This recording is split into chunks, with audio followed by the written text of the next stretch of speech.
Japan रे भूमिकंप झटका शक्तिशाली भूमिकंप झटकारे थरिला माटी रिक्टर स्केल रे तीव्रता 6.3 रेकर्ड होईछि।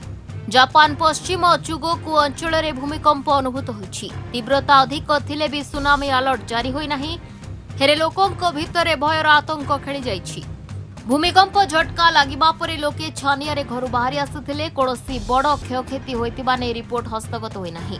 जापान पाणीपाग संस्था तथा जीएमए द्वारा जारी एक विवृत्ति कहुଯାଇଛି जे एही भूमिकंप जोगु कोनोसी सुनामी चेतावनी जारी करा जाय नाही। सकाळे सीमाने प्रदेश रे ही भूमिकंप अनुभूत होइतिला। अधिकारी माने कहिसंती जे प्रारंभिक रिपोर्ट रे कोनोसी क्षयक्षतिर सूचना मिले नाही एवं अधिकारी माने दूरदूरांत अंचल रे पहुंचिछंती। अमेरिकार भूतत्व सर्वेक्षण तथा यूएसजीएस भूमिकंपर तीव्रता 5.8 रखिछि।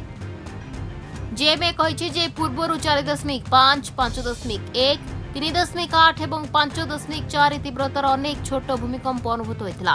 तेबे आश्वस्तिर कथा जे कोनोसी सुनामी चेतावनी जारी करा जाय नथिला। जापान प्रशांत महासागर रिंग ऑफ फायर सहित 4टी प्रमुख टेक्टोनिक प्लेट उपर अवस्थित। एने जापान विश्वर सबुठारु भूमिकंप प्रवण देशमानक मध्यरु गोटिए। जापान रे प्रति वर्ष प्राय 1500 भूमिकंप अनुभूत होइथाय। अधिकांश मृदु होइथाय किंतु केतेक समय रे यह बहुत क्षति करिथाय। भूमिकंपर प्रभाव एहार तीव्रता गभीरता और स्थान उपर निर्भर करे। Bureau report, Dinalipi live.